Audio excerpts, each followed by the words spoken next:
നമ്മൾ ചെയ്തുകൊണ്ടിരിക്കുന്ന നിസ്കാരമാണ് ളുഹാ നിസ്കാരം. ആ ളുഹാ നിസ്കാരം ഒരു വിശ്വാസി വെള്ളിയാഴ്ച നിർവഹിക്കുകയാണ്. വെള്ളിയാഴ്ച ളുഹാ നിസ്കരിക്കും. ആയുസ്സിൽ ഒരു വട്ടമെങ്കിലും ഇങ്ങനെ നിസ്കരിച്ചാൽ അതിന് ഒരുപാട് പോരിശുണ്ടെന്ന. എന്താണ് ആ പ്രത്യേകത? വെള്ളിയാഴ്ച ളുഹാ നിസ്കരിക്കുമ്പോൾ 4 റക്അത്ത്. ളുഹാ നിസ്കാരം ഏറ്റവും കൂടിയത് 12 റക്അത്താണ്. നമ്മൾ ഏറ്റവും ചുരുങ്ങിയത് 2 റക്അത്തെങ്കിലും പലപ്പോഴും പതിവാക്കുന്നവരാണ്. പതിവാക്കിയാൽ നല്ല എഫക്റ്റീവായ നന്മയുള്ള കാര്യമാണ് ളുഹാ നിസ്കാരം. അള്ളാഹു തൗഫീക്ക് നൽകട്ടെ. അപ്പോൾ ളുഹാ നിസ്കാരം വെള്ളിയാഴ്ച ആയുസ്സിൽ ഒരു വട്ടെങ്കിലും അങ്ങനെ ചെയ്യണം. ചെയ്താൽ വളരെ നല്ലതാണ് ഇൻഷാ അല്ലാഹ്. അപ്പോൾ വെള്ളിയാഴ്ച ളുഹാ നിസ്കരിക്കുന്ന എത്ര റക്അത്ത്?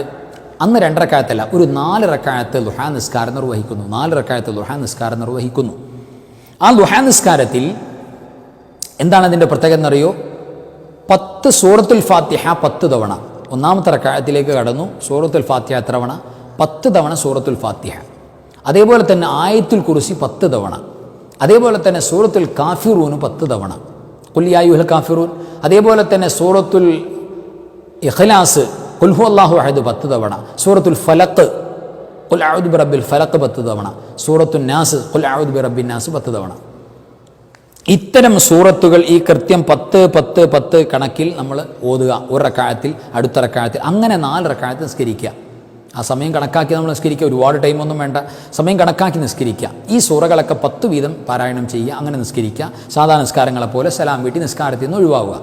നിസ്കാരത്തിൽ നിന്ന് ഒഴിവാ 4 റക്അത്ത് അവസാനം നമ്മൾ 2 റക്അത്ത് നിസ്കരിച്ചു. അടുത്ത 2 റക്അത്തിലും ഇതേപോലെ തന്നെ അങ്ങനെ 4 റക്അത്ത് നിസ്കരിച്ചു. നിസ്കാരം കഴിഞ്ഞ് സലാം വീട്ടിയതിന് ശേഷം 70 വട്ടം അസ്തഗ്ഫിറുല്ലാഹൽ അദീം, 70 വട്ടം നമ്മൾ ഇസ്തിഗ്ഫാർ ചെല്ലുക. അസ്തഗ്ഫിറുല്ലാഹൽ അദീം എത്ര? 70 വട്ടം. പിന്നെ സുബ്ഹാനല്ലാഹ് 70 വട്ടം. സുബ്ഹാനല്ലാഹ്, അസ്തഗ്ഫിറുല്ലാഹ്, ഓരോ ദിക്റും 70 വട്ടം ചൊല്ലുക. എന്നിട്ട് ഒരു വട്ടം ഇത് 70 വീതം ചൊല്ലിയിട്ട് ഒരു വട്ടം സുബ്ഹാനല്ലാഹി വൽഹംദുലില്ലാഹി വലാ ഇലാഹ ഇല്ലല്ലാഹു അല്ലാഹു അക്ബർ വലാ ഹൗല വലാ ഖുവത ഇല്ലാ ബില്ലാഹിൽ അലിയിൽ അദീം എന്ന പരിശുദ്ധമായ ദിക്ർ ഒരു വട്ടം ചൊല്ലുക. ഇത്രയും നിസ്കാരശേഷം ഈ ദിക്റുകളും കൂടെ ചൊല്ലി അങ്ങനെ വിരമിച്ചാൽ അല്ലാഹു സുബ്ഹാനഹു തആല അതിന് നൽകാൻ പോകുന്ന ഈ നിസ്കാരത്തിൻ്റെ എഫക്റ്റ്, ഇതിൻ്റെ ഫലം, ഇതിൻ്റെ അനുഭവം എന്താണെന്നറിയോ? ഇതിൻ്റെ അനുഭവത്തെക്കുറിച്ച് ഹദീസിൽ റസൂലുള്ളാഹി സ്വല്ലല്ലാഹു അലൈഹി വസല്ലം തങ്ങൾ പറയുന്നുണ്ട്. ആകാശഭൂമികളിൽ ഒരു വസ്തുവിനും ഈ മനുഷ്യനെ ഒരു രീതിയിലുള്ള ഉപദ്രവവും ചെയ്യാൻ കഴിയില്ല. അയാൾ പ്രൊട്ടക്റ്റഡ് ആകുന്ന ചുരുക്കം. ഈ പ്രപഞ്ചത്തിൽ എവിടെയാണെങ്കിലും അയാൾ പ്രൊട്ടക്റ്റഡ് ആയിരിക്കും. ഒന്നും സംഭവിക്കൂല അയാൾക്ക്.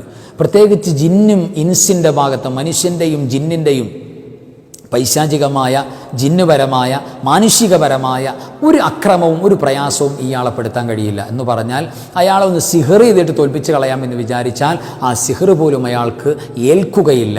അയാൾ ആക്രമിക്കാൻ വിചാരിച്ചാൽ അക്രമം കൊണ്ട് അയാളെ നേരിടാൻ പറ്റില്ല. ഒരു രീതിയിലും അയാളെ നേരിടാൻ പറ്റില്ല, പ്രയാസപ്പെടുത്താൻ കഴിയില്ല. അയാൾ ജീവിതം ഒരു ഉംർ മൊത്തം, ആയുസ് മുഴുവനും പ്രൊട്ടക്റ്റഡ് ആയിരിക്കും ഈ നിസ്കാരം.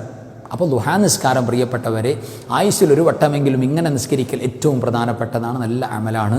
നമ്മൾ കഴിയുമെങ്കിൽ അങ്ങനെ നിർവഹിക്കുക. ഈ പറഞ്ഞ രീതികൾ നമ്മൾ അതിന് പാലിക്കുക. ളുഹാ നിസ്കാരം അന്ന് വെള്ളിയാഴ്ച 4 റക്അത്ത് നിസ്കരിക്കുന്നതിൽ ഇത്തരം നേട്ടങ്ങളുണ്ട് എന്ന് ഓർമ്മപ്പെടുത്തുകയാണ്. അല്ലാഹു സുബ്ഹാനഹു തആല കേൾക്കുന്ന അറിവുകൾ മുഴുവനും പ്രയോജനപ്പെടുത്തുന്ന, ഇൻഷാ അല്ലാഹ് കേൾക്കുമ്പോൾ പഠിച്ചവനെ ഒന്ന് ചെയ്തു നോക്കണമല്ലോ അല്ലാ എന്ന നിയ്യത്ത് ചെയ്യുന്ന ആളുകൾ ഒട്ടനവധിയുണ്ട്. അല്ലാഹു ആ കൂലി നമുക്കും അവർക്കൊക്കെ നൽകുമാറാവട്ടെ. ഒരുപാട് പേര്